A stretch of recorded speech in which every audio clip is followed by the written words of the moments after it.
What if the secrets to building an unshakable business, movement, or legacy are hidden in a 2,000-year-old empire? In this episode, we uncover the core principles that turn Rome from a scrappy city-state on the Tiber River into the greatest empire in history, and what every modern builder can learn from it. We will talk about in this episode. Empires fall and principles last.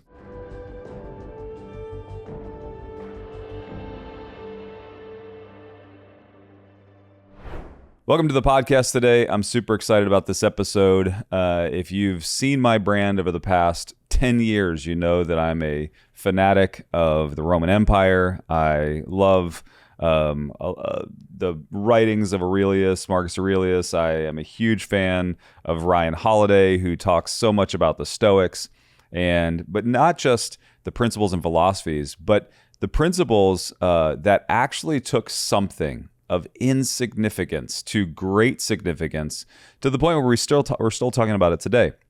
As a matter of fact, if you look at the operating system I've built for my companies, it's literally called Empire. I have built them on the principles. And to me, the two greatest empires that I think we can learn from today are, number one, the Roman Empire, but then also the Napoleonic Empire, that empire that Napoleon created because he built it on a system of codes and principles. If you've ever read my book, The Titan Doctrine, you know that I talk a lot about these pieces. But in this episode today, we're going to talk a little bit about what principles did Rome use that we should be using in our business, our life, our growth, all of that that we are going through in life today. We can rely on the successes and principles that they used to put them into our life. I want to say that founders, leaders, and builders can draw powerful, enduring lessons from the rise and the resilience empire, but not just that, also key cautions on what can actually cause it to fall, right? Because it's not just the rise of the Roman Empire, it's also the fall of the Roman Empire that we can learn from. So let's jump in. Number one, what is the first principle that we can learn from? Number one, we must build our businesses and our lives on principles, not personalities. We must build it on principles and not personalities. As a matter of fact, if you look back through the kind of annals of time specific to the Roman Empire, you might be able to come up with 3 or 4 emperors. You might be able to come up with 3 or 4 leaders. But by and large, you're not naming the dozens of leaders that Rome enjoyed through that time period. And that's because while there were some standouts and there were some crazies, the Roman Empire was built on the principles of the Roman Empire. And to the degree that these personalities adhered to it, you actually find success, right? So what happens is the ones that we actually go back to and we lean into and we talk about, like the Marcus Aurelius, kind of character, what you find is a person of high character who actually adhered to the principles in a very dedicated way. And the ones that you least know are the ones that you see where the empire dipped, or they had little stumbles here and there. It was the ones that were tied to the lack of adherence to these principles. So what were some of these principles, right? The principles of the Roman Empire, number one, is that they outlasted kings, generals, emperors, because it was built on institutions, systems that worked beyond any one leader. They had a system of governance. They had a system of law. They had a system of hierarchy within the military, right? And they had these principles and systems that everyone adhered to. And then they had a team that would push the leader back towards that center. And so, number one, they didn't start with a personality. They actually started with the institutions. This is important because most entrepreneurs start with a personality and they will die with that personality. The personality quickly has to translate into core values and why we do what we do, and then the principles by which we live by to make sure that those core values are sustained. And so when you think about your organization, you think about what you're building, if you're building it on your personality, it will be the shortest lived success you've ever experienced. I am fearful for this generation because this generation, it said that we went from the age of industry to the age of information to now we're in what they call the age of influence. And so many people are building their businesses and their lives on their personal brand. And while I think that personal brand is vitally important, so important, I spend a lot of time building my own personal brand.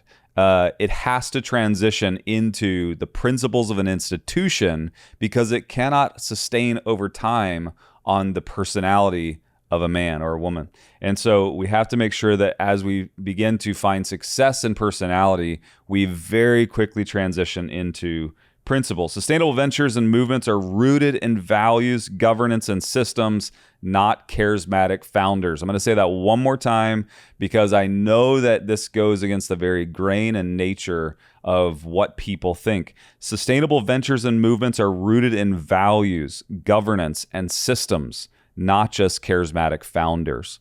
You know, it was interesting watching Apple, which to me is one of the greatest companies of our day, really be built out of the mind and the personality of Steve Jobs. Steve Jobs wasn't the only personality, right? Like you had you had a couple other founders there, but Steve Jobs became the personality of Apple. And then watching Apple as it's transitioned from Steve Jobs into Tim Cook, and most people don't know a lot about Tim Cook. They don't know a lot about it. Or watching Nike go from Phil Knight, this charismatic founder, now to, I bet most people can't even name the CEO of Nike, but Nike is having more success today than they've ever experienced in the years under Phil Knight. So you have to transition. It can't just be a charismatic leader. It has to move into systems, values, governance, so on and so forth. Number 2, scale requires systems. You're going to find a theme here. So number 1, build on principles, not personalities. Number 2, scale requires systems. Roads, legal codes, bureaucracy, the military organization allowed the Roman Empire to govern across not just one area, but if you remember, they expanded into areas that were unknown. And then what they did was they began to adhere or to hold accountable those new areas to the old systems that they built, right? What is a system? A system is a systematic way of doing things that is replicable and replicable over space and time, right? So I know that the hardest thing to do is to take a complex thing and transfer it to someone else who doesn't understand the complex thing. It's very, very hard. However, the person who is building the complex thing should have the same responsibility in building the complex thing to actually build a system to pass it on, right? So, for instance, somebody who comes up with great rules and laws and governance to not actually build the system causes the deterioration of the brilliance of the system itself, or of the laws itself. So if you think about it, the brilliance of the American empire, right, which should never be understated, because what we've experienced in the American empire is nothing short of remarkable. But if you look at it, it's those 3 branches of governance. It's the 3 branches of government. And when you think about it, it's not just the Constitution, right? It's not just the laws. It's not just the brilliance of these men, these forefathers, to think through all of the things that we were going to go through hundreds of years later and build the Constitution, which I think is a remarkable document. It's then to take something like the Supreme Court to essentially hold us accountable to those, right? So it's the systems that then hold us accountable. And so understanding how we do it, the systematic way that we do it, is what is going to stand the test of time.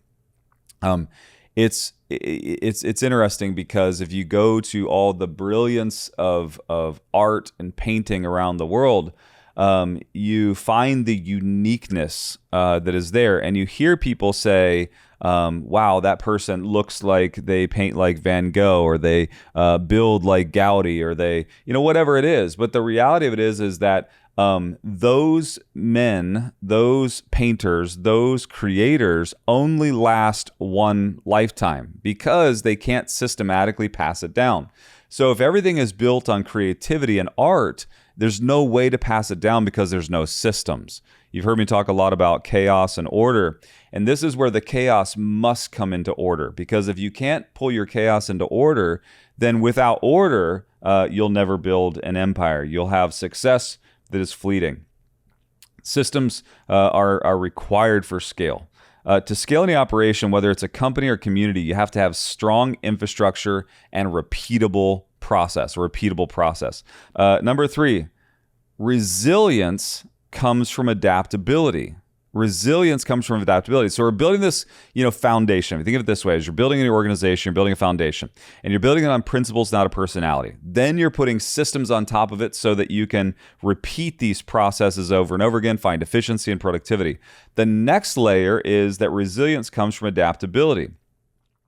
Rome actually thrived by absorbing other cultures and personalities. Here's the irony here, is that while they built a system, their system allowed for adaptation, right? So think about it this way: as your organization grows and you've got, let's say, one person, and you're this, charismatic personality. You're a Richard Branson type personality. And so you're building it on yourself, and you realize, like, oh man, I actually can't repeat this, so I need the people around me. I can't scale this, so I bring people around me. And then in bring people around you have to realize that now you're building it on principles, not a personality. Then in order to get the most out of those people, you build systems so that everything is repeatable. However, as the organization grows, this is a massive stopping point for most businesses, is that they believe that the only thing that matters is still the philosophies and the culture of the original founder, right? Which is not true. What happens is as you begin to absorb, you have to adapt. When the Roman Empire moved into Africa, they didn't. They had a system of laws and governance, but they didn't steal the culture away from those communities that they were absorbing. Right, like they began to allow to still have them. Now they had their own governance, they had their own laws, but they allowed them to maintain their own faith. They allowed a great piece of this would be if you are in kind of like a biblical scholar, you understand that during the time of Jesus Christ on the earth, that the Jews were actually governed by the Roman Empire. They were subservient to Rome.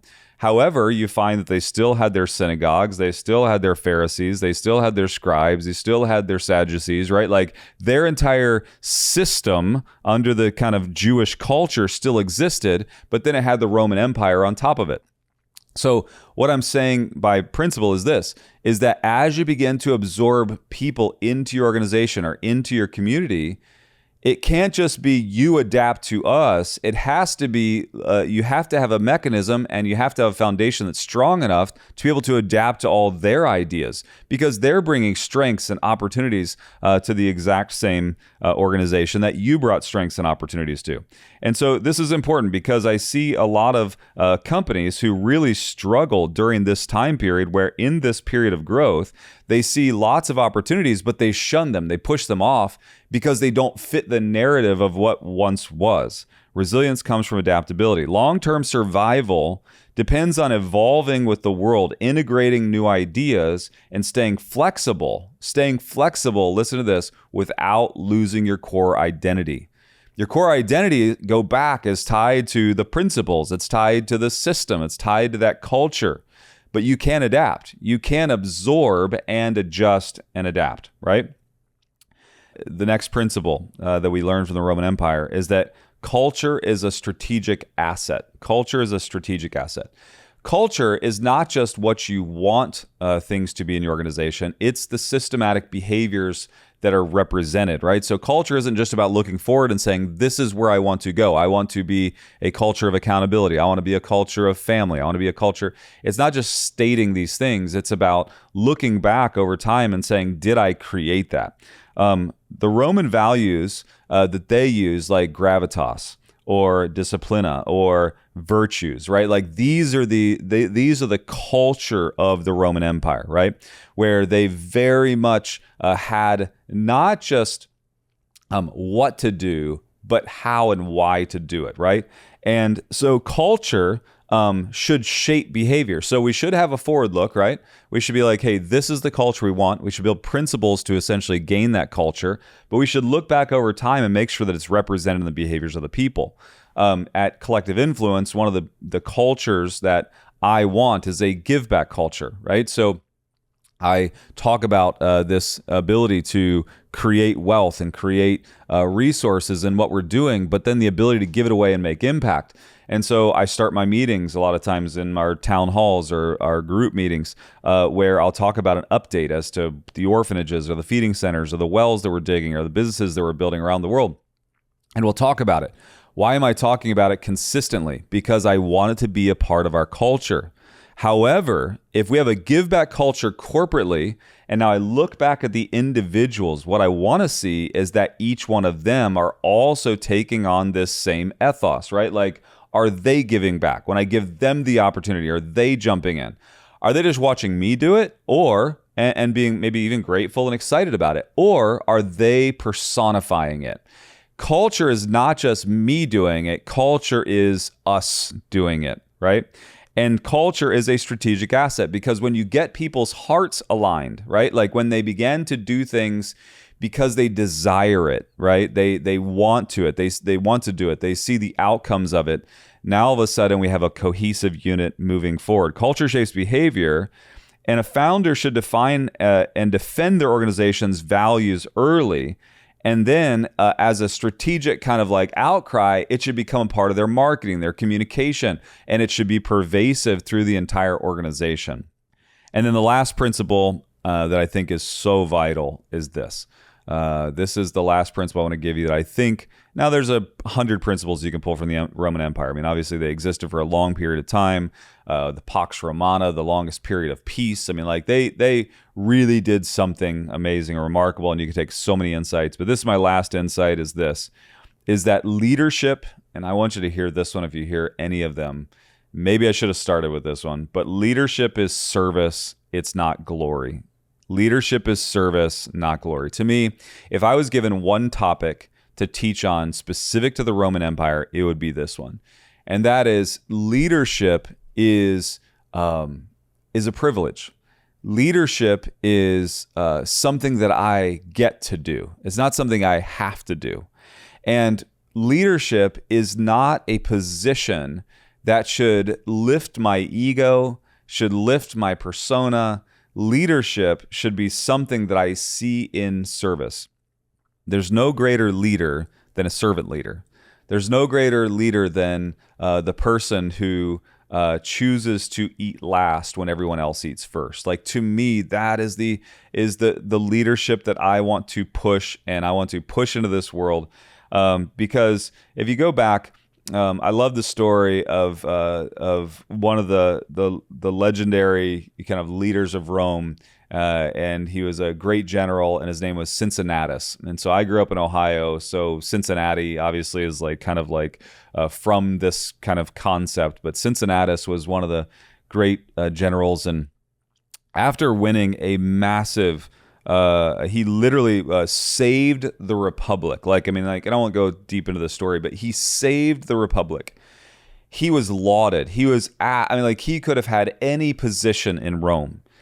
And what happens is after he saves the Republic, you find him for the next period of time back on his farm, back with his family, no glory, and no fanfare. Like, he literally disappears. Like, he literally is lauded as one of Rome's great saviors. And past that point in his life, you hear nothing. Like, it's gone. It's over. And to me, that's amazing. To have the position of influence and power and to choose peace and prosperity and family is really, really, to me, it's an important part of what happened in the Roman Empire. After, he returned to his farm after saving the Republic, and he didn't cling to power. I think oftentimes when we rise to a place of significance, we fear the lack of it.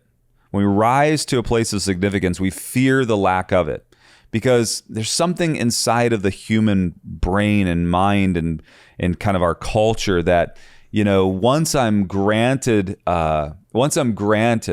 the right to have ego, the last thing we want to do is set it down.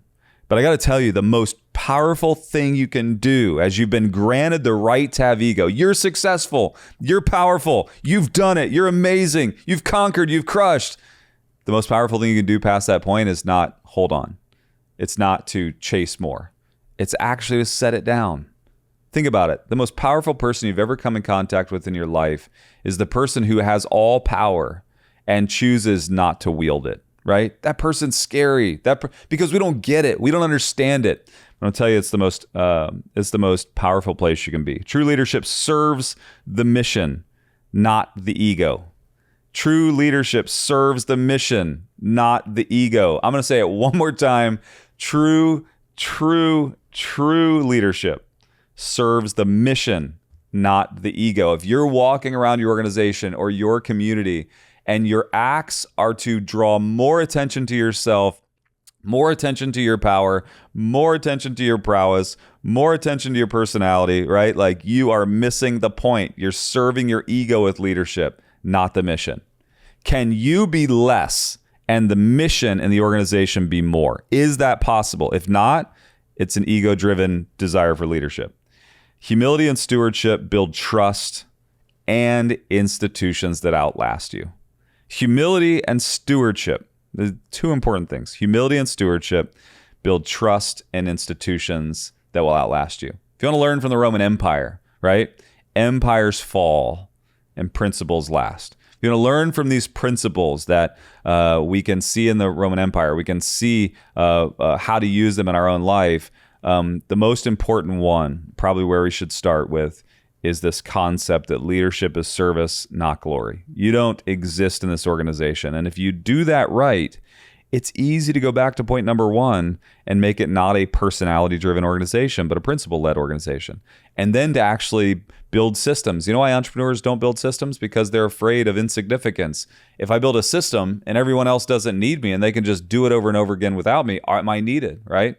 Ego again. If I then go to the next one, which is resilience comes from adaptability. Well, nobody else's ideas matter because mine matter. Why? Because if their ideas actually bring success, then what happens? Well, then you lose insignificance. Ego again, right? And then culture is a strategic asset. Oftentimes, culture is a systematic way of behaviors. Do your behaviors align with the behaviors you want? Oftentimes, the reason you don't have the culture you want is because your own behaviors don't create that culture, right? And then that last piece, which is leadership is service, not glory. It comes down to the ego. It does every single time. It's so wild. It's why every single time somebody asks me what's my favorite book, I give a lot of books. I love Winning by Tim Grover. I love the Hard Thing About Hard Things with Horowitz. I love all these books. But I always point back to Ryan Holiday's book on ego is the enemy, because when I look at all these principles, what I see is myself getting in the way, right? Like, I want all these things. I look at these things and I think, man, if I could just do this, my organization's going to outlast me.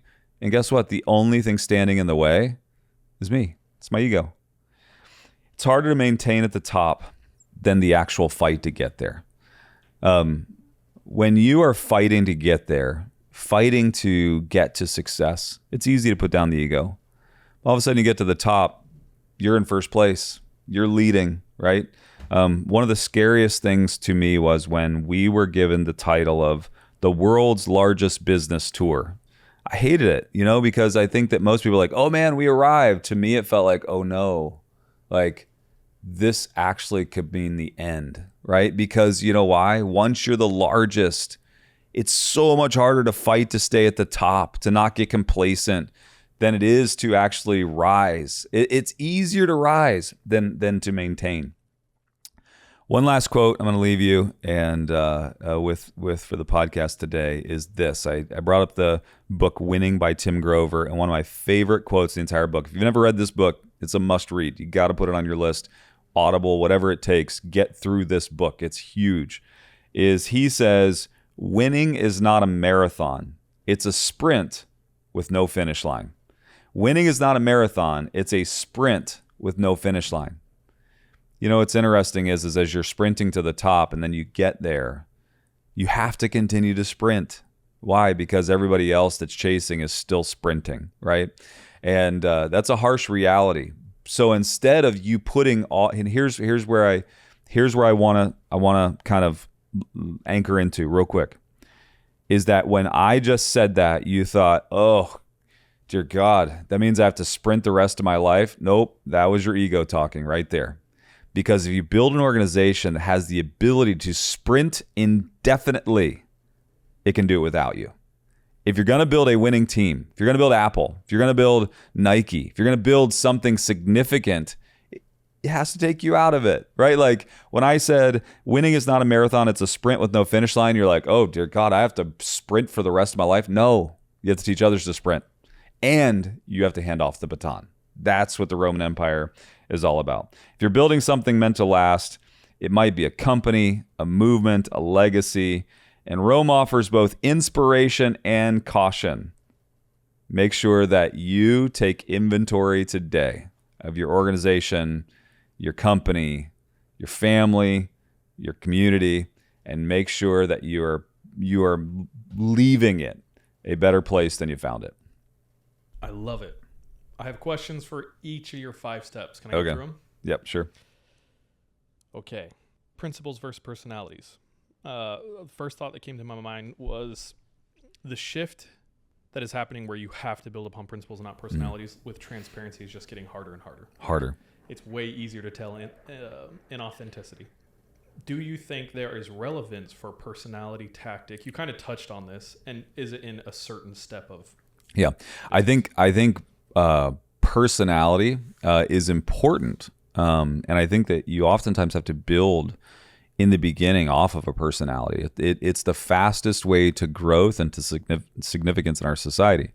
However, you can then maintain the personality. You know, it's like there are people that have great personalities that are leading, but you also have to be underlining everything you're doing with those systems and principles.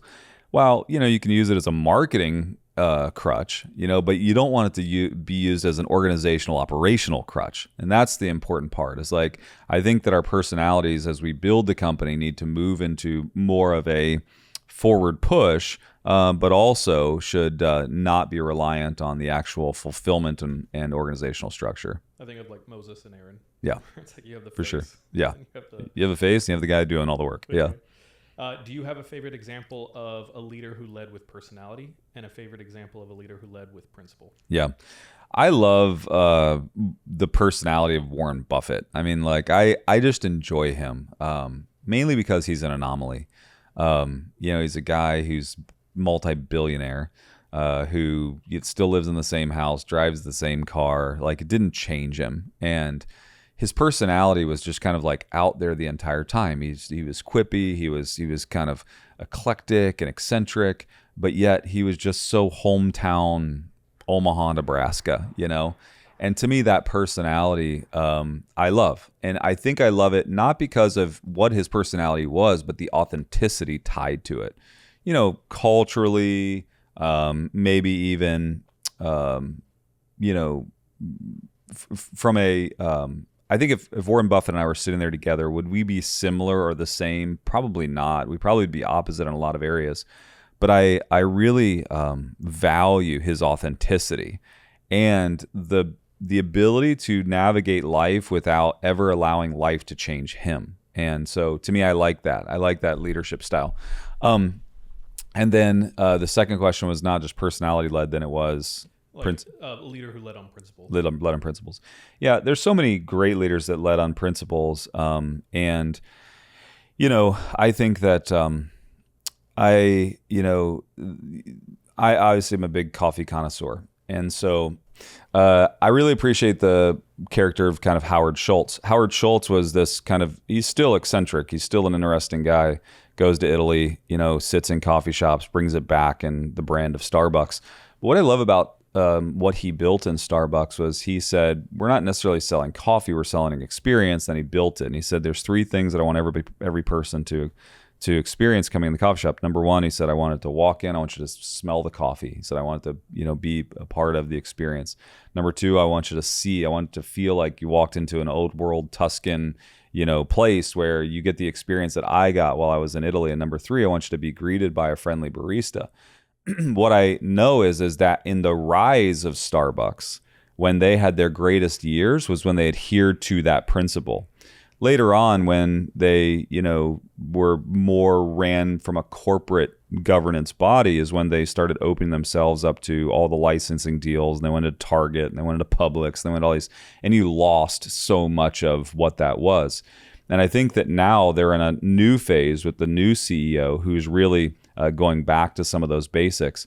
So I do think that if you look at Starbucks, they had a massive rise, but they rose on principle, not personality. Do you have like negative examples? Um, Ones you are not necessarily favorite, but you can learn cautionary tales. Yeah. Yeah, I would say one of the negative ones that I would, look at would be a Herb Keller, where he actually built, he was the legendary Southwest Airlines CEO. But Herb was so eccentric and would do crazy things like margarita. They would take breaks at 3:00 in the afternoon and all drink margaritas, and they just kind of had this crazy thing. And he gave that Southwest wackiness, right? Like where a flight attendant could stand up and give their own version of the rules of flying and stuff like that. And Herb was kind of this eccentric guy.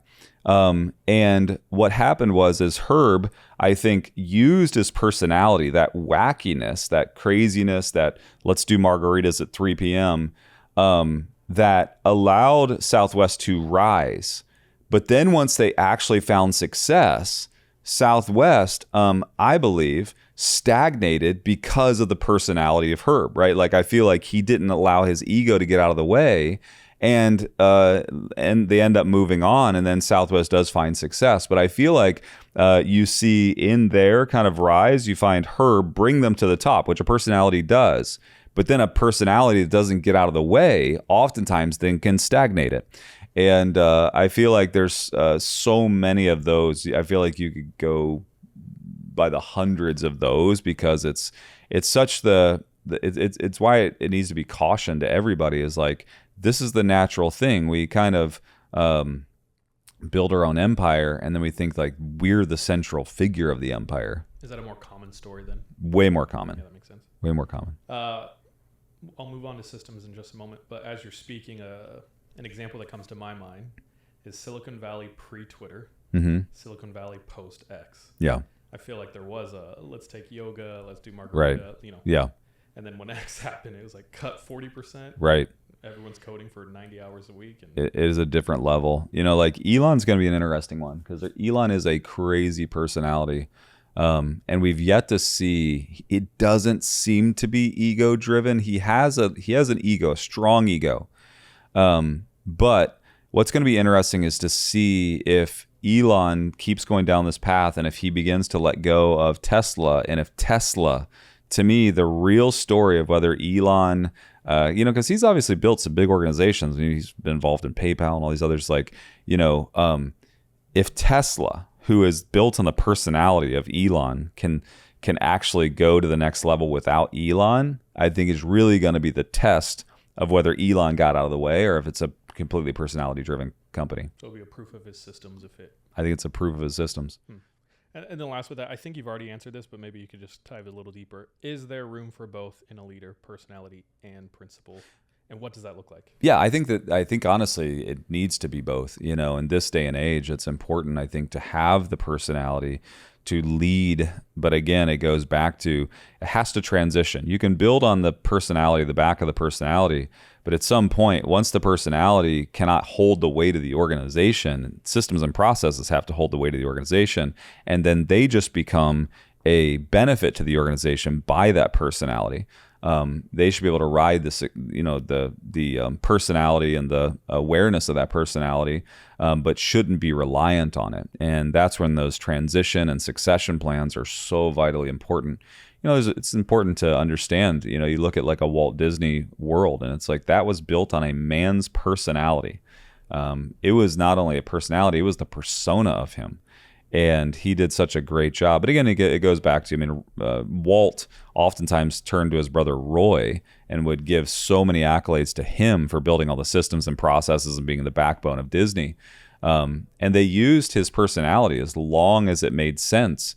But then he literally transitioned it into the personality of a mouse. I mean, it's pretty crazy how you look at the succession planning of Disney, and it was like, how do you take the whole world's focus off of a man?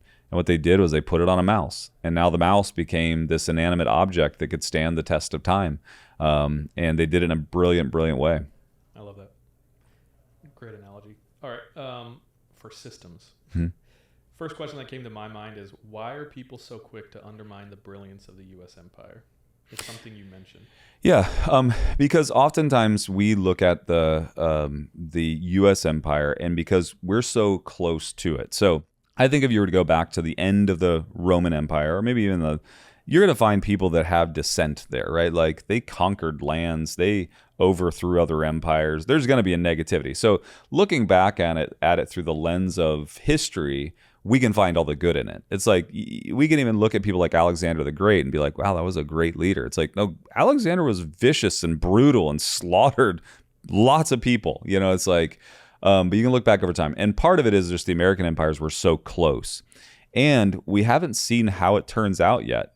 So it's like we're relatively young. We're hundreds of years old, not thousands of years old. And so I think that while we look at it, it is remarkable what we've accomplished, what we've done, what we've brought into the world, how we service the world, which I think is all amazing. But an empire is not one that is a short window. It stands the test of time. And the question is can the American empire stand the test of time, right? Like how long will it last? Can it last? Can it outlast something like the Roman Empire? So maybe a lack of perspective is easy.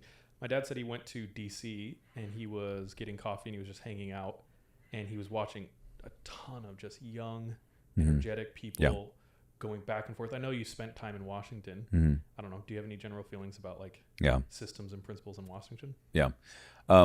Washington is remarkable. I've spent a lot of time there. I sat on a subcommittee for finance. Spent a lot of time there with our legislators. Lots of time behind closed doors. And what I see is there's two sides of Washington. In D.C., you have the face. You have the personality of D.C. You have all the individual personalities. You have senators that represent their state, and you have congressmen that represent their state and their regions. And they have to hold a persona. But I'll tell you that most of the time, when the doors close, most of them are back to just being who they are. I won't give their names, but I sat on a subcommittee for finance, and so in the committees, you have both sides of the aisle represented. And I was in the Russell Building, and so you obviously senators. And you'd walk in and you'd have CNBC and Fox News, and they'd all be like kind of standing there and giving their commentary. They'd be getting asked questions. And then we would go in, and you'd hear these senators hyper critical of the other senator, right? So like just calling them out, like on Fox News or CNBC or, CNN. And then we'd walk into it, but those who they just called out is now in that room. Doors close and you get to work. And what was interesting was there's this one senator from Ohio and one senator from Idaho who would just go at each other. And I would walk in, and the senator from Idaho and the senator from Ohio would sit down. They'd kind of shake it all off. They'd get into it. Then they'd start asking questions like, so how's your kids? How you been? And it's like, it was this crazy experience of personality versus principle. And what I realized in DC was there's an underlying system, an underlying principle that everyone adheres to. One of the most contentious times we've seen in our nation's history was January 6th a few years ago, when the power transferred from Trump to Biden. And the thing that was unsettling about that was we were going against the very system of changing power. And so no matter where you sit on that story, was it election fraud, was it overreach, whatever it is, the scary part about it was not that. The scary part about it was we had a period of time where we were questioning, do we follow the system, right? And the system is the most important thing. I love that. Yeah. That makes sense. So principles, systems, adaptability. This one, my question is, I wanted to push you for an example in your life where, and you've probably touched on this but you were required to employ adaptability. Mm-hmm. When you are in an organization and it has been built on your ideas, you kind of start thinking that if you go away from your ideas, that the organization is going to fail. I've had so many people. I've man, there's so many examples in my own life, my own organizations. Let's do an episode on it. Yeah, I could do a full episode on it, but it's like in adaptability. I'll give you a really good one real quick. So the American Association of Private Lenders. I walked into that organization. It was already, essentially we were building it. It was growing. It had some kind of good old boy type leadership, guys that were in the lending industry. And I saw they were leading it in this way that it was very much like culturally, I hated it because it was a good old boy network. It was us four no more type mentality. And I saw this spreadsheet. I asked them, where are we headed as an organization, guys? Like, what are we doing? I wasn't leading it, but someone else was leading it. I just had small ownership in it. And I said, guys, where are we going? And they gave me a spreadsheet of KPIs and, kind of directives. And I said, who created these? This is really good. Who created these? And one of them took credit for it. And I said, you did this? And so I started asking questions. And very quickly I realized, like, he didn't create it. So we get out of that meeting. I start walking around the office. There's 4 or 5, maybe 7 people employed at that time for AAPL. And I'm asking, who created this? Who created this? And I find a woman in the back corner that's kind of been like isolated. And finally, I was pointed to her. Her name is Linda.